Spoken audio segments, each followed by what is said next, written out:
On va lire la parole de Dieu ensemble. Pour ceux qui ont la Bible, j'aimerais qu'on ouvre notre Bible dans le livre de Jean. Donc l'évangile de Jean est le 4e évangile. Vous avez Matthieu, Marc, Luc et Jean. L'évangile de Jean n'est pas un évangile synoptique. Vous avez 3 évangiles synoptiques qui sont Matthieu, Marc, Luc, en fait qui relatent la même histoire à peu près avec les mêmes passages mais qui diffèrent légèrement. Tandis que l'évangile de Jean, il y a pas mal de passages qui sont, on va dire, différents des évangiles synoptiques. L'évangile de Jean est le dernier évangile à avoir été écrit. Si les autres évangiles se situent entre 60 et 70 pour la date de rédaction, l'évangile de Jean, lui, plutôt aux alentours des années 80, juste après la destruction du temple, en même temps à peu près que l'Apocalypse de Jean.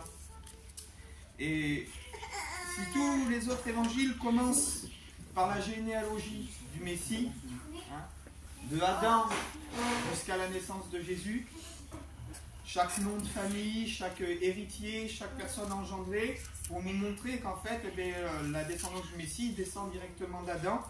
L'évangile de Jean, lui, commence d'une façon bien particulière. Évangile de Jean, chapitre 1. Chapitre 1 et verset 1. L'évangile de Jean commence comme ceci. Au commencement était la parole, et la parole était avec Dieu, et la parole était Dieu. Elle était au commencement avec Dieu. Toutes choses ont été faites par elle, et rien de ce qui n'y a été fait n'a été fait sans elle. En elle était la vie, et la vie était la lumière des hommes. La lumière, lui, dans les ténèbres, et les ténèbres ne l'ont pas reçue. Un peu plus haut, il dit que cette lumière était la véritable lumière, qui donne la vie. Béni soit Dieu.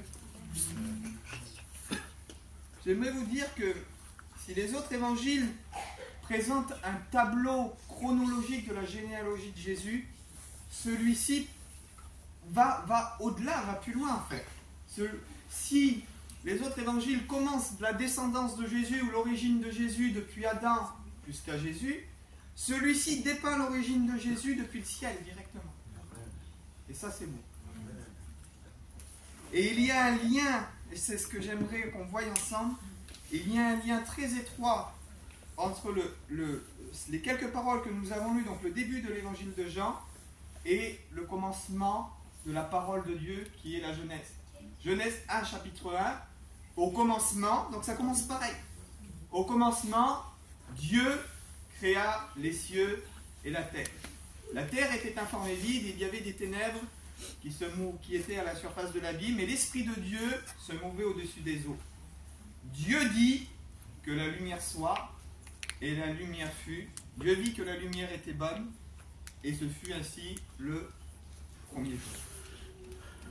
La parole était avec Dieu, et la parole était Dieu. Nous allons, si vous préférez, superposer ces deux passages ce matin, et nous allons voir dans l'Écriture quelle richesse nous pouvons en tirer par rapport à l'enseignement, mais par rapport aussi à la mise en pratique dans notre vie.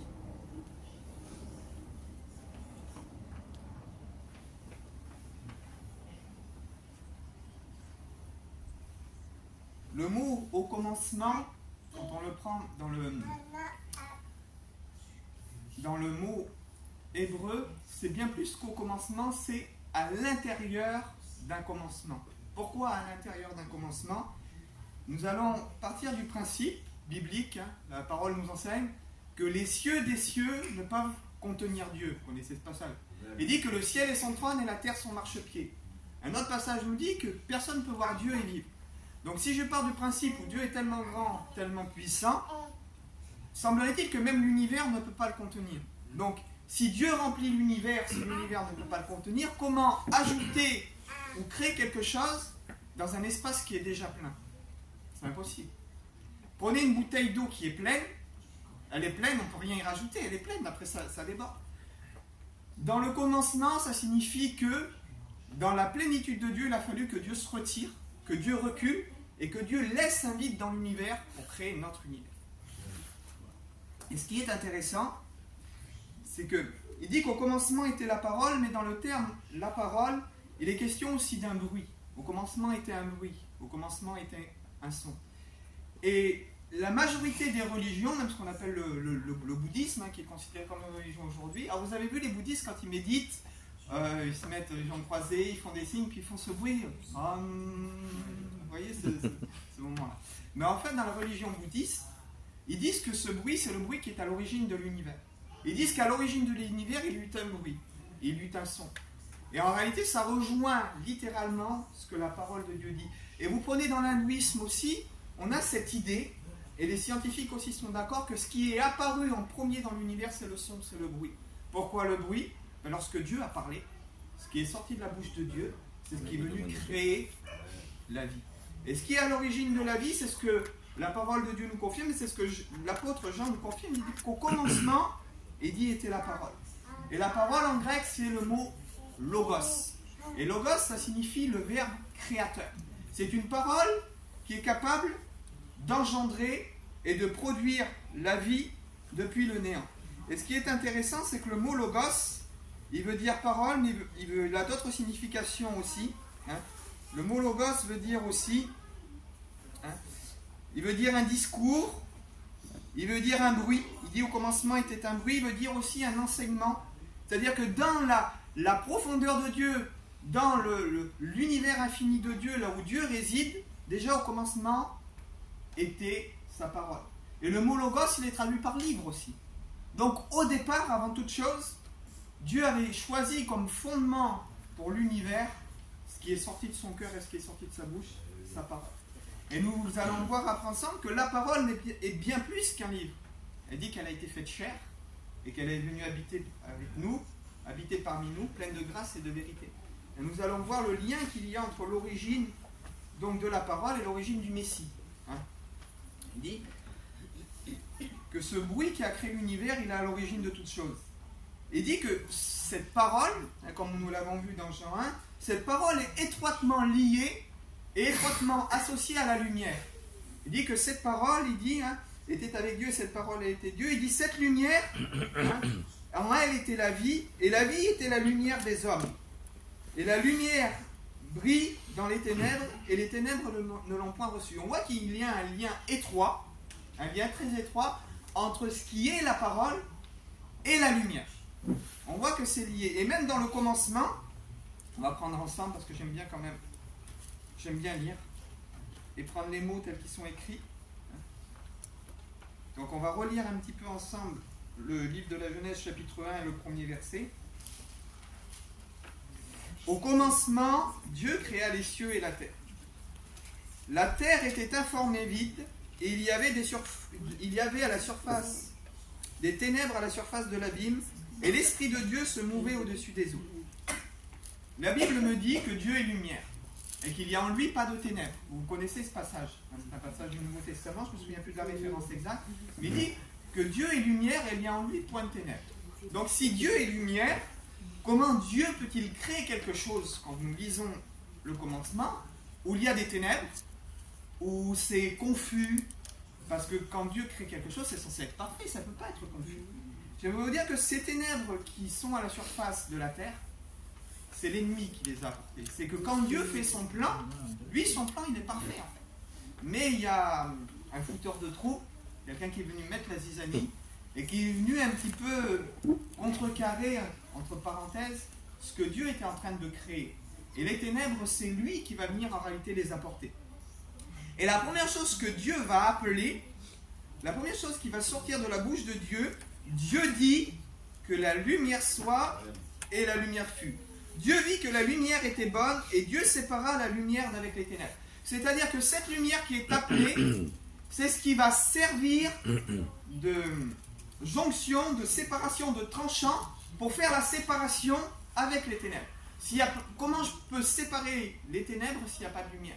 Comment je peux chasser les ténèbres ou faire reculer les ténèbres s'il n'y a pas de lumière?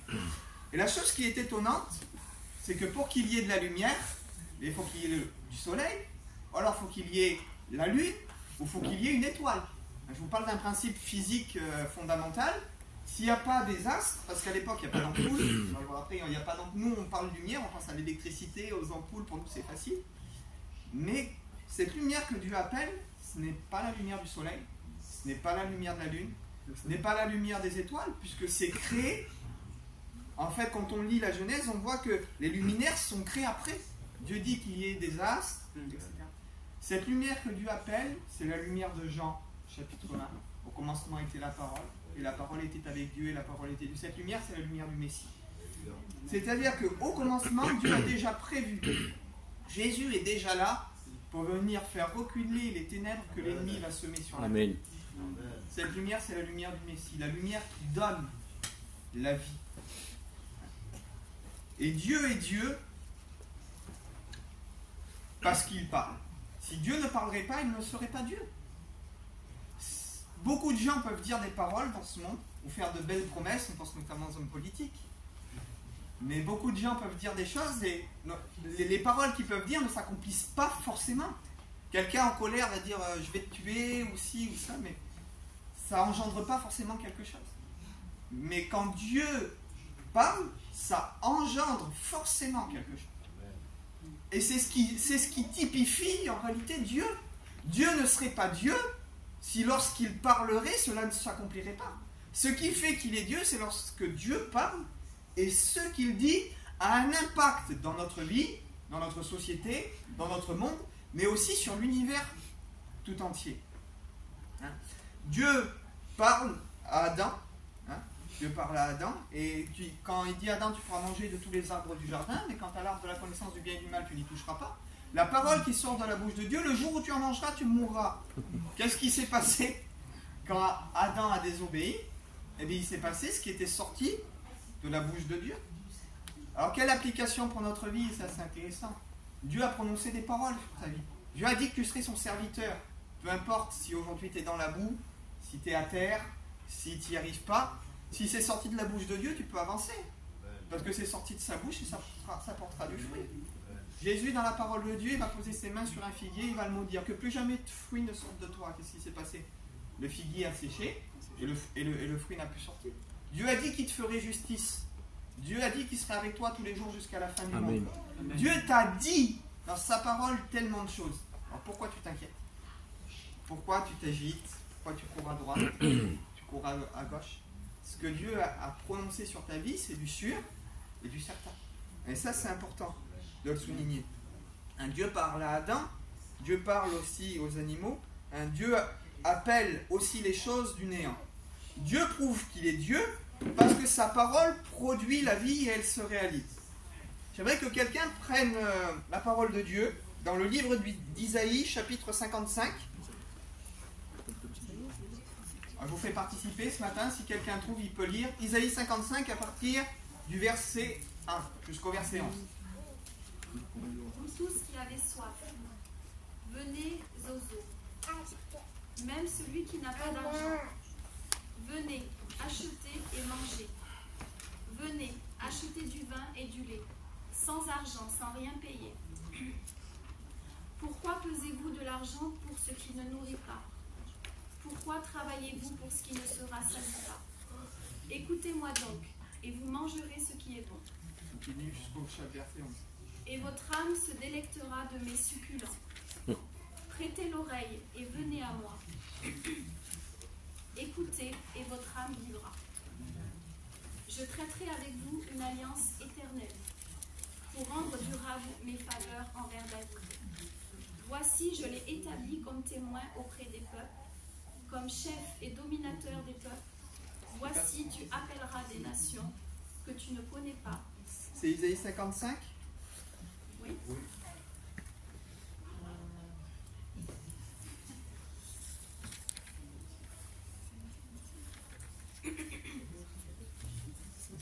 Au bon passage.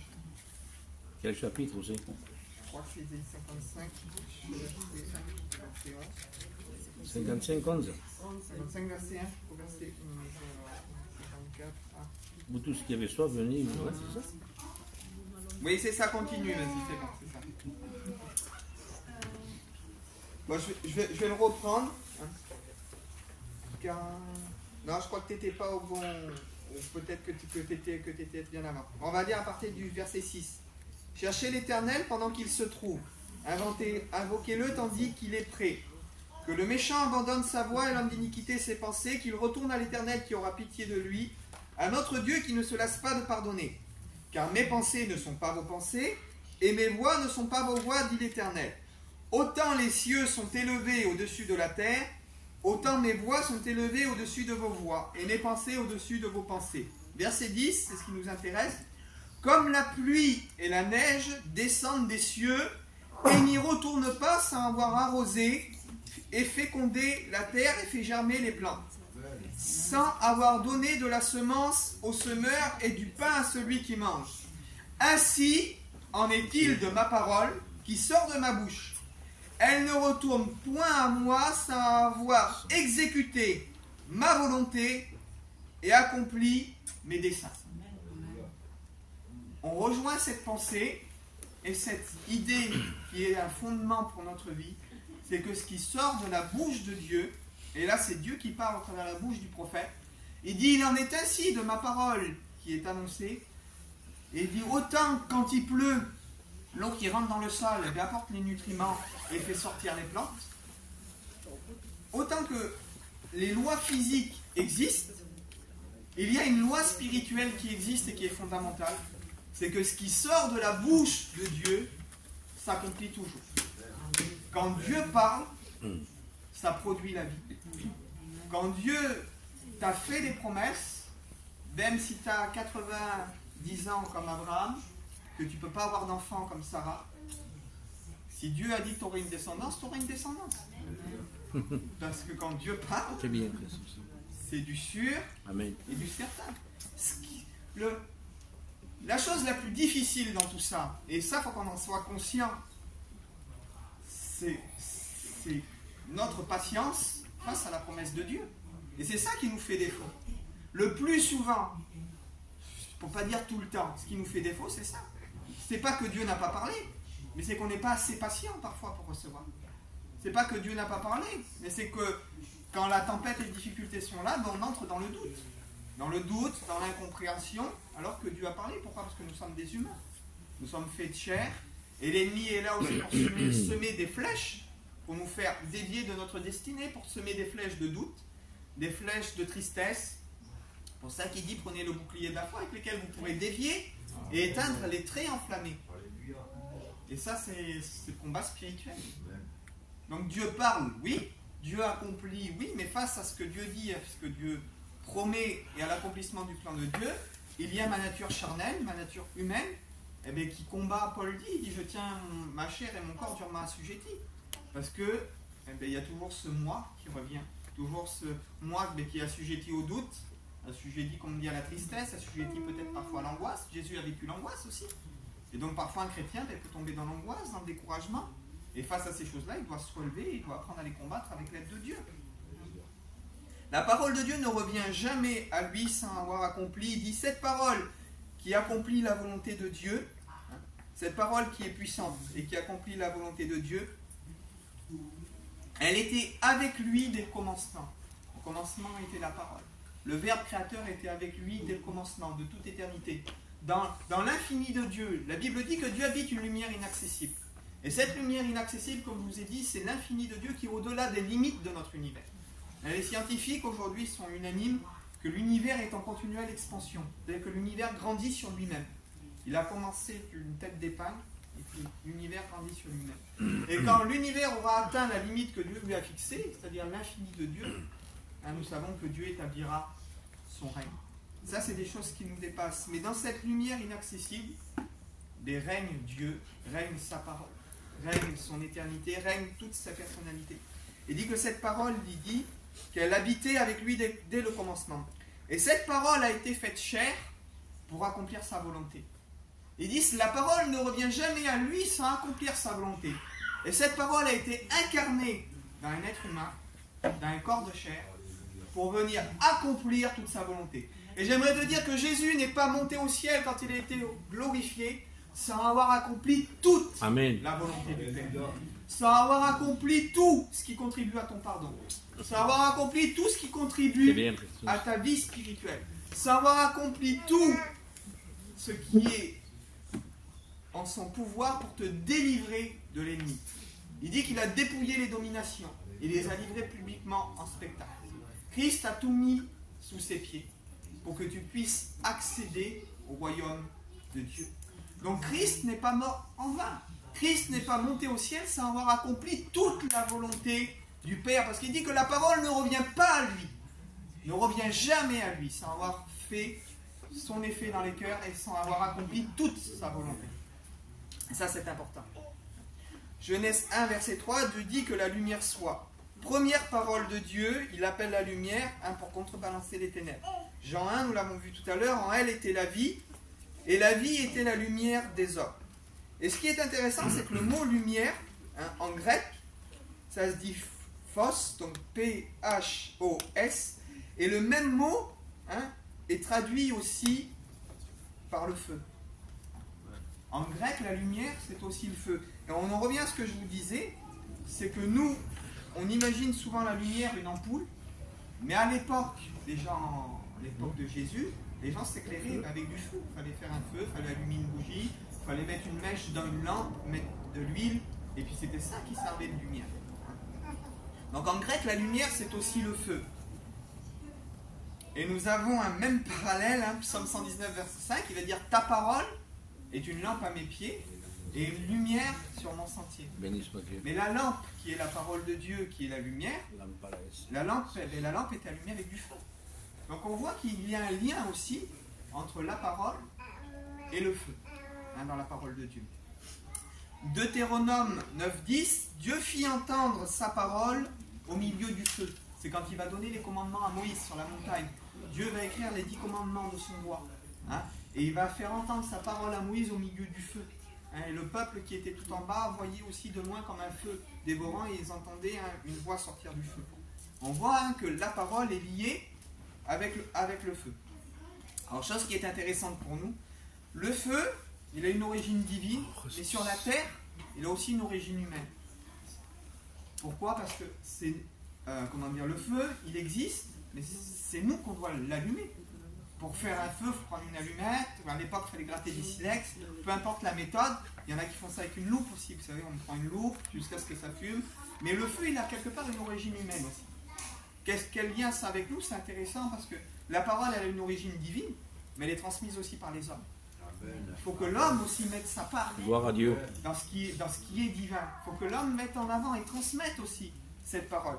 Et ce qui est intéressant, c'est que la parole, donc, elle peut éclairer. Le feu peut éclairer, mais le feu peut aussi brûler. Et combien nous voyons aujourd'hui, dans de multiples dénominations, de gens qui se servent de la parole, non pas pour éclairer, mais pour brûler. Fais pas ci, et fais pas ça, et marche pas comme ci, et marche pas comme ça, et si tu fais ça, tu vas en enfer, et si tu fais ça, t'es perdu. Les gens, quand ils s'approchent de la parole de Dieu, ils ne sont pas éclairés, ils sont brûlés, tout de suite. La parole de Dieu, elle n'est pas là pour brûler, elle est là pour éclairer. Éclairer ta marche, éclairer ta route. Prenons garde, frères et sœurs, parce qu'il dit que la parole de Dieu, c'est l'épée de l'esprit, qui est la parole de Dieu, l'épée de l'esprit. Mais avec une épée, on peut sauver des gens, avec une épée, on peut tuer des gens. Prenons garde, frères et sœurs, de la manière aussi dont nous utilisons cette parole. Par la parole qui sort de ta bouche, la Bible dit que la vie et la mort sont au pouvoir de la langue. Par la parole qui sort de ta bouche, tu peux tuer des gens. Tu peux jeter des malédictions aussi sur tes gens.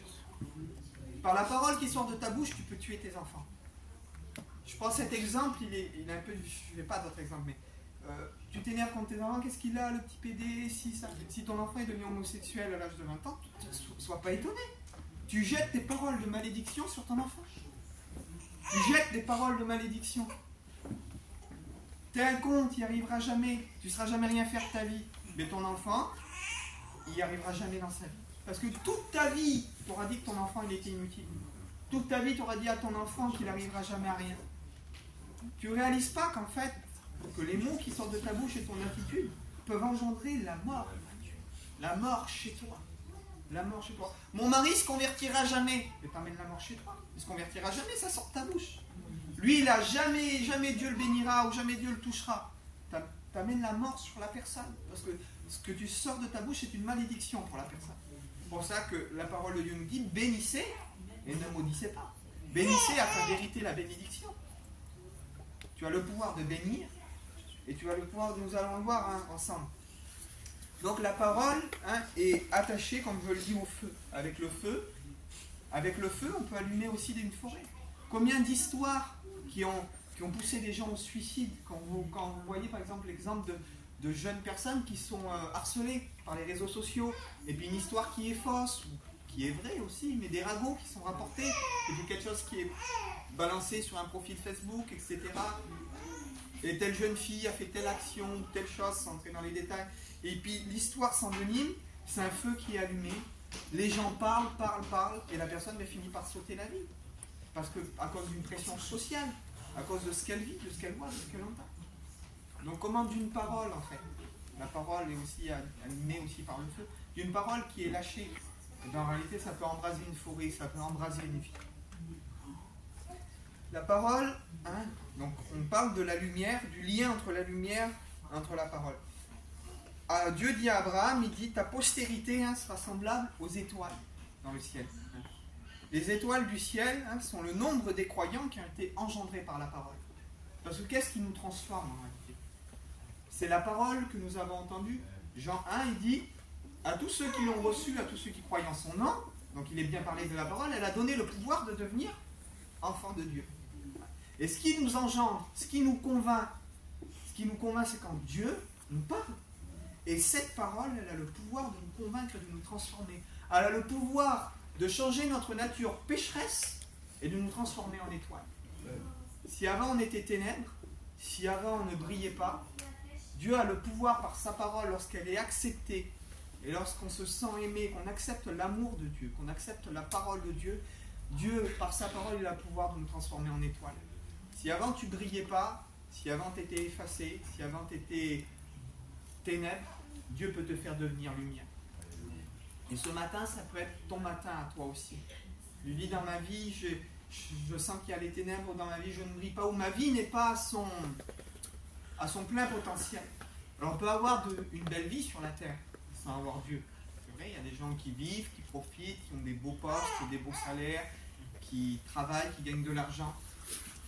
Mais j'aimerais te dire que ta vie ne sera jamais dans son plein potentiel si tu n'as pas Dieu.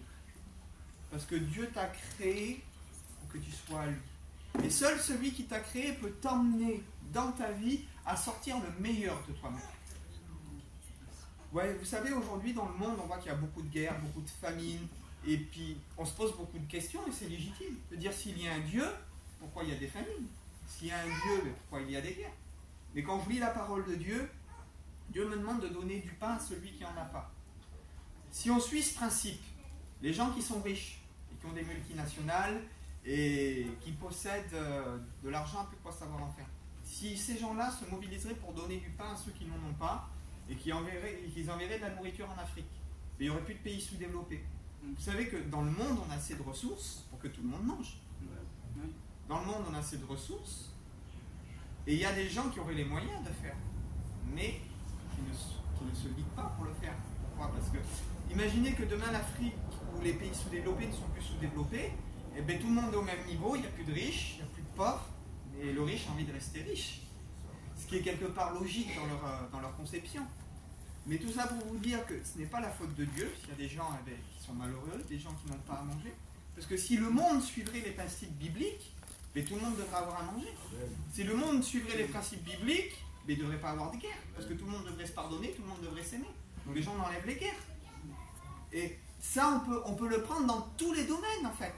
Si tous les gens, à leur niveau aujourd'hui, suivraient ce que l'Écriture nous enseigne, le monde serait éclairé par la parole de Dieu. Et c'est ce que, justement, quand Jésus va revenir pour établir son règne, c'est ce que Jésus va faire. Un règne où il n'y aura plus de guerre, plus de famine. Il est écrit que le pécheur qui mourra à 100 ans mourira jeune. Un règne où Dieu va régner pendant 1000 ans, où il y aura un règne de justice et d'équité.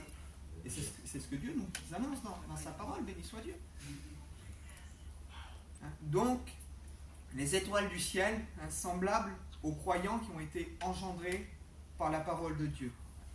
Il nous est dit aussi que Dieu est appelé le soleil de justice. Il dit, sur vous se lèvera le soleil de justice. Et le soleil est aussi assimilé à la lumière. Sans lui, il n'y a pas la vie. Alors, je vais vous expliquer quelque chose de vraiment intéressant. J'ai été visiter, quand j'étais du côté de Lourdes, là-bas, il y a des grottes, plusieurs sortes de grottes, vous savez, dans les Pyrénées. Et j'ai été visiter une grotte, donc on était sous terre. Et par cette grotte-là, à travers la faille d'un rocher, il y avait quelque chose d'ouvert et il y avait un rayon de lumière qui passait, en fait. Et là où il y avait le rayon de lumière qui passait, ça éclairait peut-être sur un petit mètre carré contre une paroi, et il y avait de l'eau qui coulait d'en haut, en fait, l'eau de la roche. Uniquement à cet endroit-là, il y avait de l'herbe qui poussait. Partout dans la grotte, il n'y avait pas d'herbe. Uniquement la faille qui laissait passer la lumière, mais la lumière, en réalité, avait le pouvoir de créer la vie. Sans lumière, il n'y a pas de vie. Et Dieu est appelé le soleil de justice. Tant que la lumière de Dieu n'est pas dans ta vie, ton plein potentiel ne peut pas s'exprimer. Tant que Dieu n'éclaire pas ta vie ne peut pas s'épanouir, ta vie ne peut pas s'exprimer comme elle devrait s'exprimer.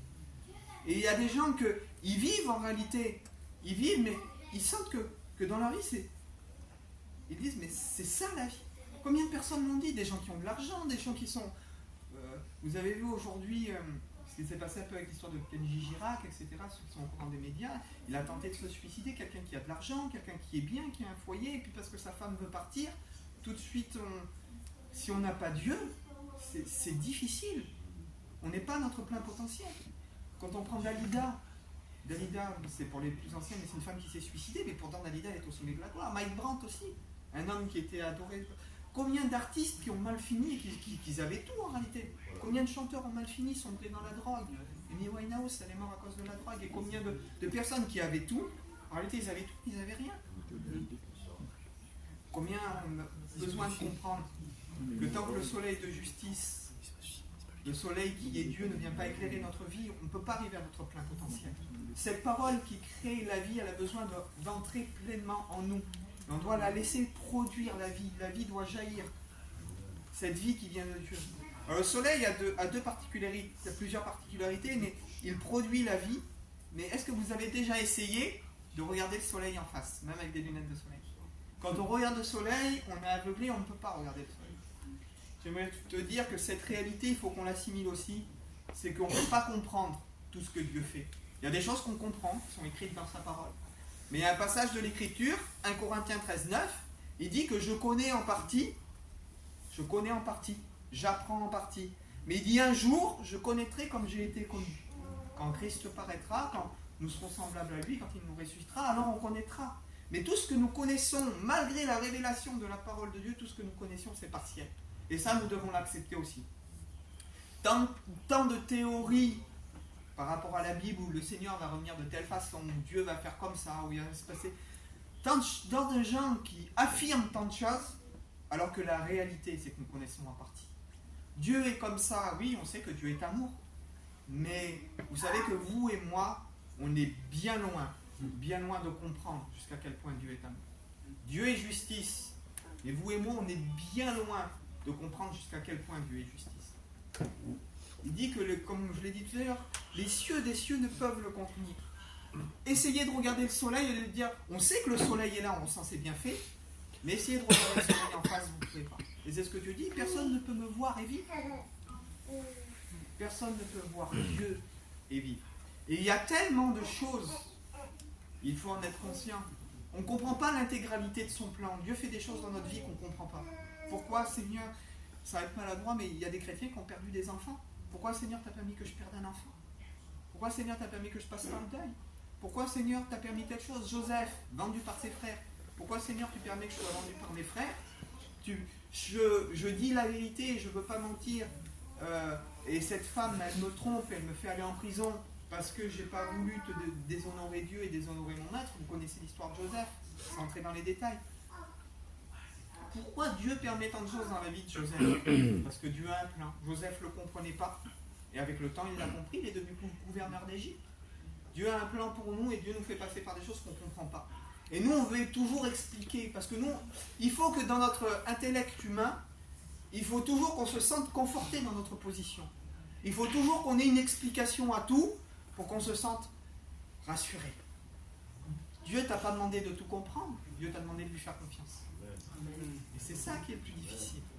Dieu t'a demandé de lui faire confiance. Il est le soleil, tu ne peux pas le regarder dans les cieux, tu ne peux pas le regarder toute la grandeur de son plan, l'étendue de sa volonté. Dieu a fait tellement de choses qui te dépassent, qui me dépassent, qui nous dépassent. Et on voudrait l'expliquer. On voudrait donner une explication à tout. Des grands théologiens se plongent le regard dans la parole et veulent tout expliquer de A à Z. Alors des fois, on tord un peu les Écritures d'un côté pour savoir. Il y a des choses qu'on comprend, mais la réalité c'est qu'il y a des choses qu'on ne comprend pas et quand on ne comprend pas, on doit le dire. On doit le dire, on doit être vrai avec l'Écriture. De dire il y a des choses qui sont des mystères. Paul nous parle du mystère d'Israël, du mystère de l'Église. Il y a, je crois, 6 ou 7 mystères comme ça cités par les hommes de Dieu, où c'est des choses qu'ils essayent d'expliquer mais qu'ils ne comprennent pas. Et ça, on doit comprendre que Dieu, la lumière de Dieu, la parole de Dieu, elle est aussi semblable au soleil. Chose qu'on ne peut pas parfois toucher, expliquer, chose qu'on ne peut pas regarder en face. Il y a des mystères dans la volonté de Dieu et dans la parole de Dieu qui nous dépassent. Mais il dit qu'un jour, il dit alors qu'aujourd'hui on connaît en partie, mais un jour on connaîtra comme on a été connu. Nous devons accepter que malgré, comme je dis, sa parole, sa révélation, nous ne savons pas tout. Son plan parfois nous échappe. Il nous faut croire en lui et en ce qu'il a déclaré sur notre vie. Parce que le plus important, c'est ce que Dieu a déclaré sur notre vie. Et c'est ça qui nous emmènera au bout. Je suis tous les jours avec vous jusqu'à la fin du monde. Tu te sens seul, peut-être, tu te sens abandonné. Dieu a dit dans sa parole, même si ton père et ta mère t'abandonnent, moi l'Éternel, ton Dieu, je ne t'abandonnerai pas. Je t'ai gravé sur mes mains. Si tu te sens abandonné de tes parents, abandonné de ta famille, tu prends cette parole-là. Parce que c'est sorti de la bouche de Dieu. Tu dis, Seigneur, cette parole-là, elle est pour moi. Quand un malheureux crie, l'Éternel l'entend et le délivre de toutes ses détresses. Tu es malheureux? Sois heureux d'être malheureux. Pourquoi? Parce que si tu cries à Dieu, Dieu va te secourir de toutes tes détresses. Tu as une solution. La parole de Dieu te donne une solution. Parce que ce qui sort de la bouche de Dieu, si tu le prends pour toi, ça va venir engendrer la vie. Comme je l'ai dit tout à l'heure, lorsque la lumière du soleil perce, lorsque la lumière rentre là où il n'y a pas la vie, elle vient produire la vie. Si tu prends ces paroles qui sont sorties de la bouche de Dieu et que tu les prends pour toi, elles vont venir produire la vie dans ton cœur. Parce que c'est ce que Dieu veut faire. La parole crée la vie. Cette parole habite en toi, pour toi qui es croyant, et pour toi qui n'es pas croyant, cette parole peut habiter en toi. Et peut venir en réalité transformer, régénérer, éclairer tous les coins sombres de ta vie et toutes les ténèbres de ta vie. Donc si cette parole habite en toi, Dieu t'a donné aussi le pouvoir de créer par tes paroles. Vous savez que l'homme a été créé à l'image de Dieu. La Bible dit que Dieu du haut des cieux regarde s'il y a un homme ou une femme intelligent qu'il cherche. Ça veut dire quoi? Ça veut dire que Dieu a des yeux. Parce que Dieu regarde. Dieu parle. Ça veut dire que Dieu a une bouche. Dieu entend les prières. Ça veut dire que Dieu a des oreilles. Donc si on entre dans ce schéma, ça veut dire que l'homme est créé à l'image de Dieu. Avec des mains pour donner. Avec une langue pour parler. Et étant donné que l'homme est créé à l'image de Dieu, Dieu t'a aussi donné le pouvoir par ta langue et par ta bouche de créer et de dominer. Pourquoi les êtres humains nomment leurs enfants? Pourquoi c'est les parents qui nomment les enfants? On n'a jamais pensé à ça, mais la réalité c'est que quand tu donnes le nom à quelqu'un, tu as un pouvoir sur la chose que tu nommes. Parce que c'est toi qui vas éduquer tes enfants. Donc tu as un pouvoir sur tes enfants. Pourquoi Dieu, quand il fait la création, c'est Dieu qui va nommer Adam, parce que Dieu a un pouvoir sur Adam, mais Dieu va faire venir tous les animaux devant Adam, et c'est Adam qui va nommer les animaux. Pourquoi? Parce que Adam va détenir un pouvoir sur la création et sur les animaux. Et cette réalité, c'est que les choses que tu nommes, tu détiens un pouvoir sur eux. Pour ceux qui font de la délivrance, qui pratiquent la délivrance, souvent quand on arrive à avoir le nom de l'entité qui réside dans la personne, donc qui tient la personne captive, et c'est plus facile de la faire partir parce qu'on prend autorité sur l'entité en question. Quand tu as un problème, une difficulté, nomme-la et mets-la en lumière devant la parole de Dieu. Si tu es triste, ordonne à la tristesse de partir. Ordonne à la tristesse de quitter ta vie. Ce matin, Dieu te donne un pouvoir et tu dois prendre conscience que de la même manière qu'au commencement était la parole qui est Jésus, qui est Christ, elle était avec Dieu. Et tout ce qui a été fait par Jésus, avec Jésus, pour Jésus. Amen. Et ce Jésus qui est puissant, qui est la parole faite chair, il vient et il habite dans ton cœur. Ça veut dire que les paroles qui vont sortir de ta bouche, avec l'aide de Jésus, vont venir produire la vie dans ton cœur. C'est pas normal que Jésus vive dans ton cœur et que tu vis constamment dans la tristesse. Je ne dis pas que tu ne peux pas passer une période de tristesse. Quelqu'un qui perd un enfant ou quelqu'un... C'est légitime. De parfois on a des mauvaises nouvelles, d'avoir un moment de faiblesse. Mais en possédant la vie, en possédant le prince de la vie, la parole faite chair dans mon cœur, et savoir que la parole qu'il m'a donnée, je peux l'utiliser comme une arme, qui est l'épée de l'esprit, qui me permet de terrasser l'ennemi, de faire reculer l'ennemi, c'est pas normal que je me laisse faire, que je ne prends pas autorité dans ma vie pour manifester cette parole qui est puissante. Donc ce matin, tu as le pouvoir d'appeler la joie dans ta vie. Tu peux dire, si tu es triste, que la joie du Saint-Esprit, la joie de Dieu, la joie que le Seigneur nous a promise, qu'elle vienne habiter totalement dans mon cœur. Tu as le pouvoir de chasser les ténèbres.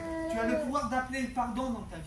Si dans ta vie tu as du mal à pardonner, si des gens t'ont fait du mal, tu as le pouvoir de dire à Dieu, Seigneur, ta parole, elle est venue habiter dans mon cœur. Ta parole, elle est venue éclairer ma vie, et Seigneur, viens m'aider à pardonner. Qu'une parole puissante, Seigneur, vienne demeurer dans ma vie. Tu dis dans ta parole que si on ne pardonne pas, mais notre Père Céleste ne nous pardonnera pas non plus. Donc Seigneur, tu exiges de moi le pardon, mais je ne suis pas capable d'accomplir le pardon. Alors Seigneur, je prends cette parole pour moi. Donne-moi le pouvoir de pardonner parce que tu exiges de moi que j'arrive à pardonner. Dieu ne peut pas exiger quelque chose de toi qu'il ne t'aidera pas à faire. Dieu ne peut pas t'exiger de pardonner si Dieu ne vient pas t'aider à pardonner. Dieu ne peut pas t'exiger d'aimer si Dieu ne vient pas t'aider à aimer. Parce que la parole de Dieu nous dit que l'amour de Dieu est répandu dans nos cœurs par son esprit. Tu veux apprendre à aimer? Demande à Dieu qu'il t'apprenne à aimer. Tu veux apprendre à pardonner? Demande à Dieu. Car Christ habite en toi et il va te transmettre toute la puissance de sa parole. Demande à Dieu qu'il vienne t'aider à pardonner, à aimer. Tu as besoin de victoire, appelle la victoire dans ta vie. Seigneur, donne-moi la victoire sur mes adversaires, donne-moi la victoire, Seigneur, sur ce qui me tient captif. Tu as besoin de délivrance, mais appelle la délivrance. Parce que de la même manière que Dieu a créé du néant, Dieu te donne le pouvoir, parce qu'il sort de ta bouche, de t'approprier ce qui est dans le royaume spirituel, de t'approprier les victoires spirituelles. Hein? J'aimerais qu'on prie ensemble. Tu as besoin de réparation sur ta vie aussi. Peut-être des gens t'ont brisé. Tu as vécu des situations qui t'ont brisé. Alors appelle Dieu et dis, Seigneur, parce que ta parole est toute puissante. Parce que cette parole qui était auprès de toi, ce Verbe créateur, a été fait chair et il est venu habiter parmi nous. Puisque Christ est venu habiter parmi nous. Que cette lumière puissante est venue habiter parmi nous et que tu m'as transmis, Seigneur, tout ce qui venait, Seigneur, du ciel. Alors, Seigneur, que toute ta grâce, Seigneur, vienne sur moi. Que ta parole vienne, Seigneur, et que cette parole m'inonde. Que ton esprit, Seigneur, m'inonde. Seigneur, Père de grâce, dans cette matinée, Seigneur, nous désirons une démonstration de ta puissance. Que plus rien, Seigneur, soit comme avant, Seigneur, dans le cœur de ceux qui t'invoquent, Seigneur, ce matin. Qu'ils puissent réaliser, Seigneur, et comprendre que ce qui est sorti de ta bouche, Seigneur, est un feu. Un feu qui consume en eux tout ce qui ne te glorifie pas. Un feu qui vient consumer, Seigneur, tous leurs doutes. Un feu qui vient consumer, Seigneur, toute leur tristesse. Un feu qui vient consumer, Seigneur, tous leurs liens, tout ce qui les tient captifs. Oui, Seigneur, que la puissance de ton esprit se manifeste. Tu as le droit ce matin. Tu as le droit ce matin de réclamer à Dieu les promesses qu'il t'a faites. Tu as le droit de réclamer à Dieu qu'il manifeste sa puissance, son esprit dans ta vie. Tu as le droit de réclamer à Dieu ta délivrance. Tu as le droit de réclamer à Dieu qu'il t'aide à pardonner. Parce que Dieu l'a dit dans sa parole. Parce que cette parole est celle qui a produit la vie dans l'univers. Et cette parole est celle qui produit la vie dans ton cœur, dans ton âme, dans tes pensées. Le seul ennemi entre toi et Dieu, c'est toi-même. Le seul ennemi entre toi et la volonté de Dieu, c'est ton doute. Le seul ennemi entre toi et la volonté de Dieu, c'est ton manque de confiance en lui. Abandonne-toi ce matin complètement à lui. Et tu lui dis, Seigneur, parce que tu l'as dit, alors je sais que tu le fais en moi. Saisis la parole de Dieu ce matin par la foi. Si tu es concerné ce matin par cette parole, j'aimerais que tu te lèves à ta place comme prenant possession de la promesse de Dieu pour toi. De la promesse de Dieu pour toi, peu importe ce dont tu as besoin. Mais prends possession de la promesse de Dieu pour toi ce matin, de dire, Seigneur, je me lève pour prendre possession, Seigneur, de ma destinée, de mon appel, pour prendre possession du pardon que je n'arrive pas à manifester, pour prendre possession de la joie qui n'est pas parfaite dans ma vie, pour prendre possession, Seigneur, de la réparation de cette brisure que j'ai subie. Alors lève-toi devant Dieu ce matin et prends possession de ce qui est à toi, de ce que Dieu te donne par la puissance de son esprit et par la puissance de sa parole ce matin. Je sais que tu es concerné par la parole de Dieu.